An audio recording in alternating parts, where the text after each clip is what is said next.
The Red Badge of Courage, Chapter 23. The colonel came running along back of the line. There were other officers following him. "We must charge him," they shouted. "We must charge him," they cried with resentful voices, as if anticipating a rebellion against this plan by the men.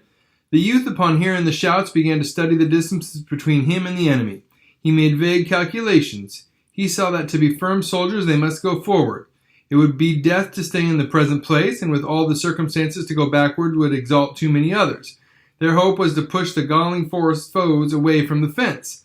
He expected that his companions, weary and stiffened, would have to be driven to this assault, but as he turned toward them, he perceived with a certain surprise that they were giving quick and unqualified expressions of assent. There was an ominous clanging overture to the charge when the shafts of the bayonets rattled upon the rifle barrels. At the yelled words of command, the soldiers sprang forward in eager leaps. There was new and unexpected force in the movement of the regiment. A knowledge of its faded and jaded condition made the charge appear like a paroxysm, a display of the strength that comes before a final feebleness. The men scampered in insane fever of haste, racing as if to achieve a sudden success before an exhilarating fluid should leave them. It was a blind and despairing rush by the collection of men in dusty and tattered blue, over a green sward and under a sapphire sky, toward a fence dimly outlined in smoke, from behind which spluttered the fierce rifles of the enemies. The youth kept the bright colors to the front. He was waving his free arm in furious circles, while shrieking mad calls and appeals, urging on those that did not need to be urged, for it seemed that the mob of blue men hurling themselves on the dangerous group of rifles were again grown suddenly wild with an enthusiasm of unselfishness. From the many firings starting toward them, it looked as if they would merely succeed in making a great sprinkling of corpses on the grass between their former position and the fence. But they were in a state of frenzy, perhaps because of forgotten vanities, and it made an exhibition of sublime recklessness. There was no obvious questioning, nor figurings, nor diagrams. There was, apparently, no considered loopholes. It appeared that the swift wings of their desires would have shattered against the iron gates of the impossible. He himself felt the daring spirit of a savage religion mad. He was capable of profound sacrifices, a tremendous death. He had no time for dissections, but he knew that he thought of the bullets only as things that could prevent him from reaching the place of his endeavor. There were subtle flashes of joy within him that thus should be his mind. He strained all his strength. His eyesight was shaken and dazzled by the tension of thought and muscle. He did not see anything excepting the mist of smoke gashed by the little knives of fire, but he knew that in it lay the aged fence of a vanished farmer protecting the snuggled bodies of the gray men. As he ran, a thought of the shock of contact gleamed in his mind. He expected a great concussion when the two bodies of troops crashed together. This became a part of his wild battle madness. He could feel the onward swing of the regiment about him, and he conceived of a thunderous, crushing blow that would prostrate the resistance and spread consternation and amazement for miles. The flying regiment was going to have a catapultian effect.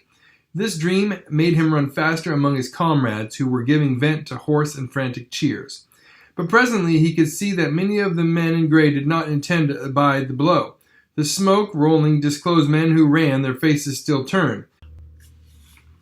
These grew to a crowd who retired stubbornly. Individuals wheeled frequently to send a bullet at the blue wave. But at one part of the line there was a grim and obdurate group that made no movement. They were settled firmly down behind posts and rails. A flag, ruffled and fierce, waved over them, and their rifles dinned fiercely. The blue whirl of men got very near, until it seemed that in truth there would be a close and frightful scuffle.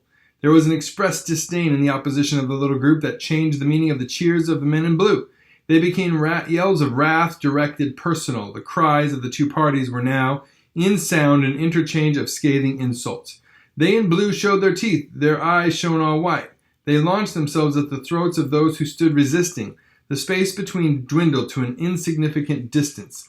The youth had centered the gaze of his soul upon that other flag. Its possession would be high pride. It would express bloody minglings, near blows. He had a gigantic hatred for those who made great difficulties and complications. They caused it to be as a craved treasure of mythology, hung amid tasks and contrivances of danger. He plunged like a mad horse at it. He was resolved it should not escape if wild blows and darings of blows could seize it. In his own emblem, quivering in a flare, was winging toward the other. It seemed there would be shortly an encounter of strange beaks and claws, as of eagles. The swirling body of blue men came to a sudden halt at close and disastrous range and roared a swift volley. The group in gray was split and broken by this fire, but its riddled bodies still fought. The men in blue yelled again and rushed in upon it. The youth in his leaping saw, as through a mist, a picture of 4 or 5 men stretched upon the ground or writhing upon their knees with bowed heads as if they had been stricken by bolts from the sky. Tottering among them was the rival color-bearer, whom the youth saw had been bitten vitally by the bullets of the last formidable volley. He perceived this man fighting a last struggle, the struggle of one whose legs were grasped by demons. It was a ghastly battle. Over his face was the bleach of death, but set upon it was the dark and hard lines of desperate purpose. With this terrible grin of resolution, he hugged his precious flag to him and was stumbling and staggering in his design to go the way that led to safety for it. But his wounds always made it seem that his feet were retarded, held, and he fought a grim fight, as with invisible ghouls fastened greedily upon his limbs. Those in advance of the scampering blue men, howling cheers, leaped at the fence. The despair of the lost was in his eyes as he glanced back at them. The youth's friend went over the obstruction in a tumbling heap and sprang at the flag as a panther at prey. He pulled at it and, wrenching it free, swung up its red brilliancy with a mad cry of exultation, even as the color-bearer, gasping, lurched over in a final throw and, stiffening convulsively, turned his dead face to the ground. There was much blood upon the grass blades. At the place of success there began more wild clamoring of cheers. The men gesticulated and bellowed in an ecstasy.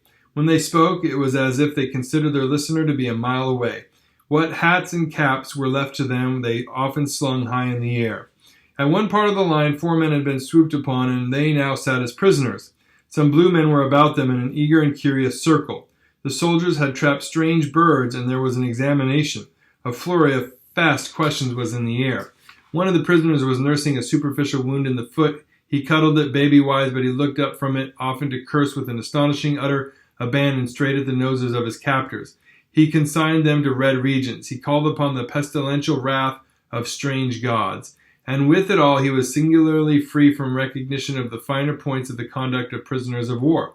It was as if a clumsy clod had trod upon his toe, and he conceived it to be his privilege, his duty, to use deep, resentful oaths. Another, who was a boy in years, took his plight with great calmness and apparent good nature. He conversed with the men in blue, studying their faces with his bright and keen eyes. They spoke of battles and conditions. There was an acute interest in all their faces during this exchange of viewpoints. It seemed a great satisfaction to hear voices from where all had been darkness and speculation. The third captive sat with a morose countenance. He preserved a stoical and cold attitude. To all advances he made one reply without variation: "I go to hell." The last of the 4 was always silent and, for the most part, kept his face turned in unmolested directions. From the views the youth received, he seemed to be in a state of absolute dejection. Shame was upon him, and with it profound regret that he was, perhaps, no more to be counted in the ranks of his fellows. The youth could detect no expression that would allow him to believe that the other was giving a thoughtful thought to his narrowed future, the pictured dungeons perhaps, and starvation and brutalities liable to the imagination. All to be seen was shame for captivity and regret for the right to antagonize. After the men had celebrated sufficiently, they settled down behind the old rail fence on the opposite side to the one from which their foes had been driven. A few shot perfunctorily at distant marks. There was some long grass. The youth nestled in it and rested, making a convenient rail support the flag. His friend, jubilant and glorified, holding his treasure with vanity, came to him there. They sat side by side and congratulated each other.